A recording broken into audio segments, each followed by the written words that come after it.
আমাদের prime agenda হচ্ছে 25 কোটি গাছ লাগানো আমাদের নির্বাচন অঙ্গীকার ছিল। তো সেটা নিয়ে আজকে মূলত আমরা আলোচনা করেছি। আর এই দূষণ সংক্রান্ত ব্যাপারে আমরা হয়তো আগামীতে পরিপূর্ণ আলোচনা করে আমরা কতটুকু কমাতে পারবো বা কোন কোন সেক্টরকে আমরা ফোকাস করছি সেটা নিয়ে আমরা কাজ করব।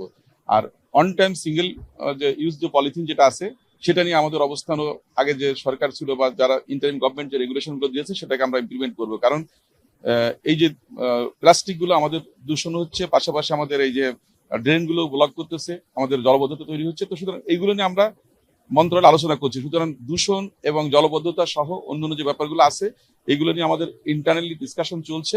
আমরা হয়তো খুব অল্প সময়ের ভিতরে এটা ব্রিফিং করতে পারবো যে আমরা কি কর্মপরিকল্পনা নিচ্ছি এটাকে প্রশমিত করার জন্য বা এটাকে কমিয়ে আনার জন্য।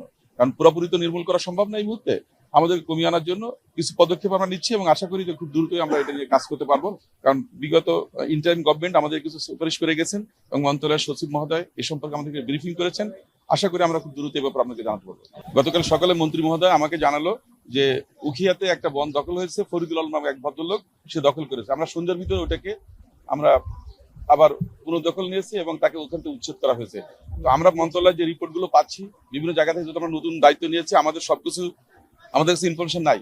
যতটুকু ইনফরমেশন আছে প্রত্যেকটা মন্ত্রণালয়ের আমাদের সচিব মহোদয়ের মাধ্যমে আমরা ওই জেলা প্রশাসক সহ বন বিভাগের লোক বা আমাদের পরিবেশের লোক দিয়ে আমরা সেগুলোকে রেকটিফাই করছি। এবং গতকাল সকালে আমরা পেয়েছি জনকণ্ঠের একটা প্রতিবেদন, সেখানে দেখা গেছে যে উখিয়াতে একটা বন দখল করে একজন একটা স্থাপনা করেছে। সেটা আমরা সন্ধ্যার আগেই এটাকে কিন্তু অপসারণ করেছি। আর সুন্দরবন কেন্দ্রিক যেগুলো আছে সেগুলো তো আসলে এগুলো ইকোলজিক্যাল ব্যাপার বা কোস্টাল এরিয়া, এখানে আমাদেরকে এটাকে দেখতে হবে যে কতটুকু আমাদের দখল হয়েছে বা কি হয়েছে সেটা পরে আমরা কথা বলতে পারবো। আমরা যেটা প্ল্যান করছি গাছ লাগানোর জন্য, আমাদের অন্যতম টার্গেট হচ্ছে আমাদের যে উপকূলের যে চরগুলো আছে বা মেঘনা অববাহিকা যে জায়গাগুলো আছে সেখানে আমরা ম্যানগ্রোভ প্রজাতির গাছগুলো লাগাবো। এতে আমরা জিআইএস পদ্ধতির মাধ্যমে এটা মনিটরিং করতে পারবো এবং দেখাতে পারবো যে আমরা এতগুলো গাছ লাগিয়েছি এবং পৃথিবীর যে কোনো জায়গা থেকে ড্যাশবোর্ডের মাধ্যমে এটা ট্র্যাকিং করা যাবে যে এখানে এই গাছটার অস্তিত্ব আছে।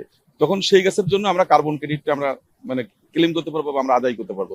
তো এটার জন্য আমাদের টার্গেট হচ্ছে যে আগামীতে আমাদের এই বাংলাদেশের যে গার্মেন্টস সহ অন্য যে শিল্প আছে এরপরে এই কার্বন ট্রেডটাকে আমাদেরকে এগিয়ে নিয়ে আসা, কার্বন ক্রেডিটটাকে এগিয়ে নিয়ে আসা, সেই লক্ষ্যে আমরা কাজ করবো ইনশাআল্লাহ।